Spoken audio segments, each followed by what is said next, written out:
कोणता तरी आगडबोंब बॉस तुम्हाला वाचविल या भानगडीत राहू नका। कुणीतरी उठतो आणि माझा बॉस आहे तुम्हाला वाचविल, मुस्लिमांना मारा, त्याच्या भानगडीत जाऊन जेलमध्ये आपलं आयुष्य घालू नका। बहुजन तरुणांची माती भडकणाऱ्या या नेत्यांपासून सावध राहा। ते तुम्हाला भाषण दिलं की बाउन्सरच्या सुरक्षेमध्ये घरात आणि बिळात जाऊन बसतात। कुणी कुणाला इथं वाचवत नसतंय, कारण आंडू पांडू कुणीही बॉस नसतो। लोकशाहीच्या संविधानाच्या देशाचा एकच बॉस आहे, डॉक्टर बाबासाहेब आंबेडकरांचं संविधान। आणि या संविधानामध्ये धर्मनिरपेक्ष भारत आहे। या संविधानामध्ये मुस्लिमांचा, आदिवासींचा, दलितांचा, सगळ्यांचा भारत आहे। आणि इथं कुणी चिरकुट उठून तुम्हाला म्हणत असेल माझा बॉस तुम्हाला वाचविल, तर या भरमात राहू नका।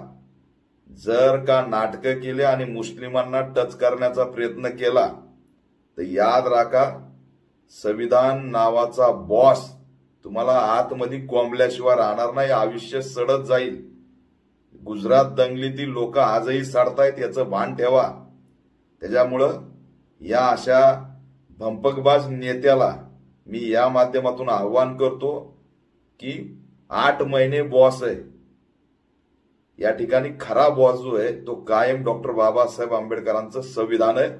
त्याच्यामुळं या 8 महिन्याच्या बॉसच्या बळावरती काही धमक्या देणं बंद करा। आणि जर तुमचा बॉस मध्ये एवढीच ताकद आहे तर त्या मराठा आंदोलक आया बहिणीवरती झालेले गुन्हे रद्द करून दाखवा। त्यांच्यावरती दाखल झालेले गुन्हे तुमचा बॉस माघारी घेत नाही आणि उद्या मुस्लिमांचं 302, 307 केल्यावरती तुमचा बॉस गुन्हे माघारी घेणार आहे का? याचं स्पष्टीकरण तर खरं असणारं या बॉसनीच दिलं पाहिजे, पण ते असणारं देत नाहीत। धमकून या ठिकाणी डोळे वटारून फक्त मुस्लिमांना घाबरवण्याचा प्रयत्न करतायत। मुस्लिमांनी घाबरू नये, पैंथर अभी जिंदा है और डॉक्टर बाबा साहब आंबेडकर का संविधान इस देश का बॉस है। कोई भी यहाँ पर बॉस हो नहीं सकता।